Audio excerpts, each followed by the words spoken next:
السلام علیکم معزز سامعین، آج میں آپ کے لیے بلال کی 13ویں قسط لے کر آئی ہوں۔ اس سے پہلے کہ ہم شروع کریں، آپ چینل کو سبسکرائب کر دیں اور بیل آئیکن پریس کر دیں تاکہ آنے والی تمام اقساط آپ کو بر وقت پہنچ سکیں۔ شکریہ۔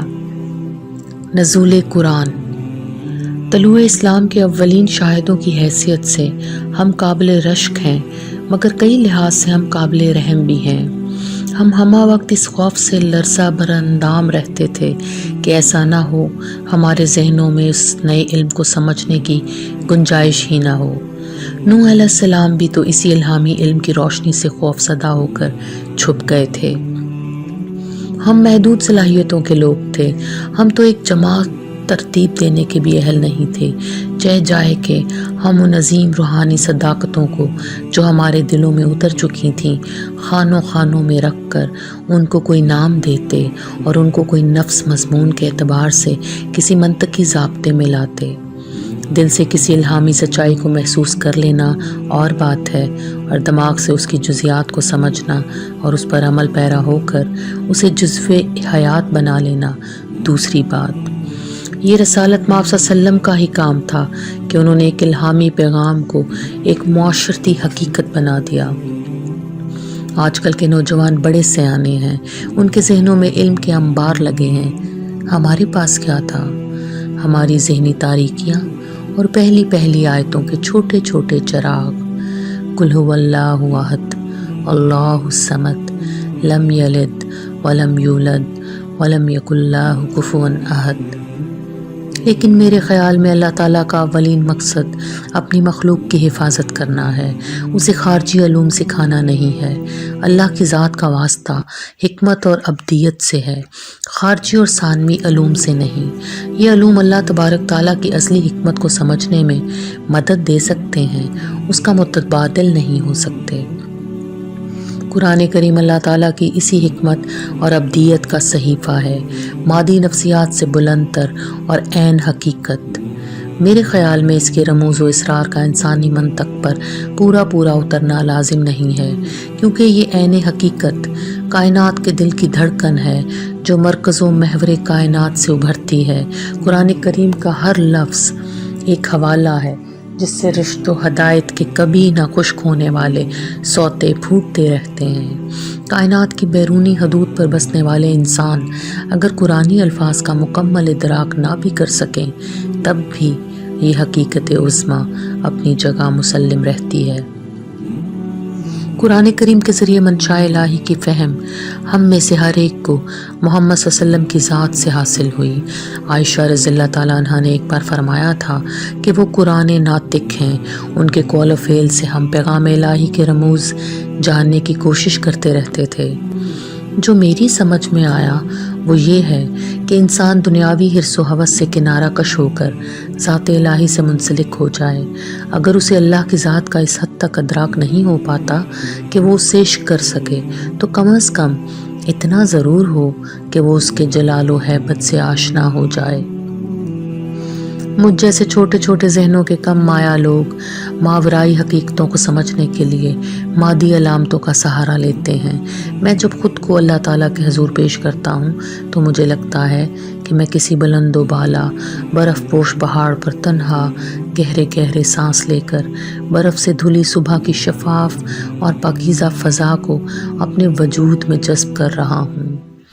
تازہ فضا سے میرا سینہ کشادہ ہوتا جا رہا ہے، اور اسی طرح شرح صدر اور کشادگی کے راستے سے اللہ تعالیٰ کا نور میرے اندر سرایت کرتا جا رہا ہے، اور پھر جتنا کچھ اس مٹی کے کوزے میں سما جائے، اس کی کثافت جتنی لطافت سمیٹ سکے، یہی میرے نزدیک قرب الہی ہے، جس کی ترغیب اور توفیق دونوں ذات الہی سے ملتی ہیں، اور جو انسان کو انسانوں کی آقائیت سے نجات دلاتا ہے۔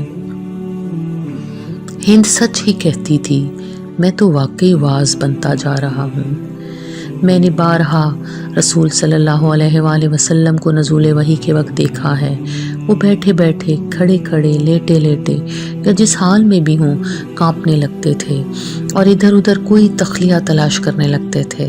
سرد ترین راتوں میں نے ان کا چہرہ پسینے سے شرابور دیکھا ہے۔ ایک بار نہیں کئی بار میں نے وہ کرب محسوس کیا ہے جس میں وہ مبتلا ہو جاتے تھے۔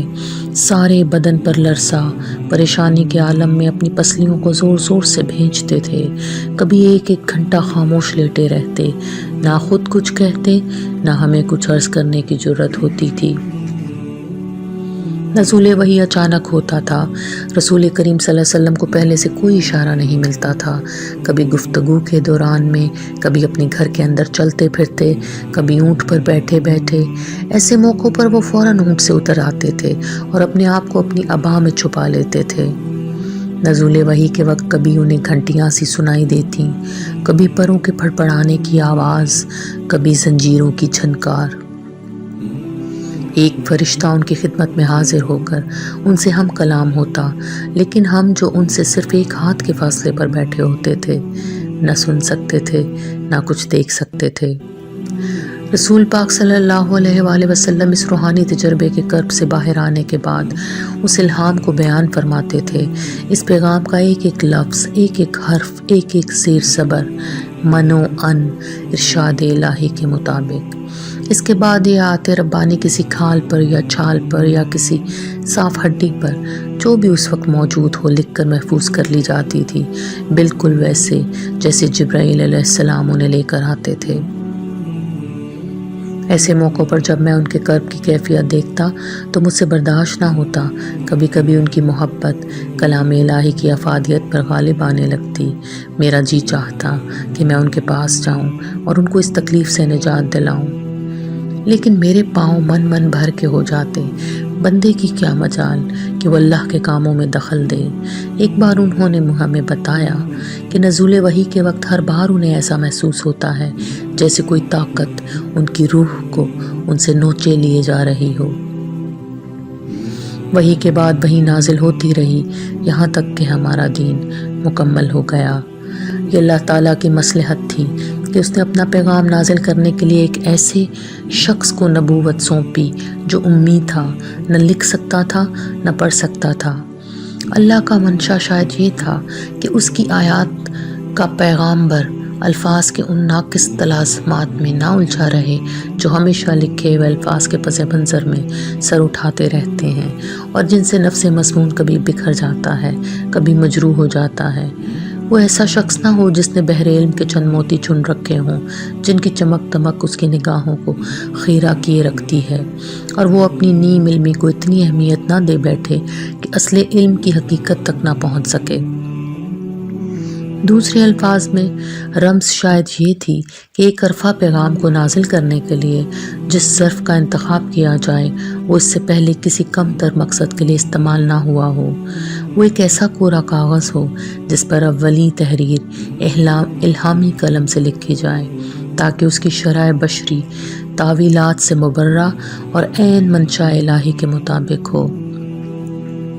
محمد صلی اللہ علیہ وآلہ وسلم نبی بھی تھے اور رسول بھی۔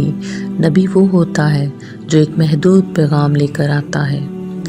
رسول قدرت الہی کے لامحدود امکانات کے لامحدود شواہد کی مدد سے مخلوق کو خالق کی عظمت و جلالت، اس کی شوکت و جبروت اور اس کی قوت و قدرت کے ساتھ منضبط اور مرتبط کرتا ہے۔ اس حیثیت سے رسول کا دائرہ کار قوانین فطرت کے علاوہ انسان کے تمام روحانی تجربات اور مادی حرکات و سکنات تک پھیلا ہوا ہے۔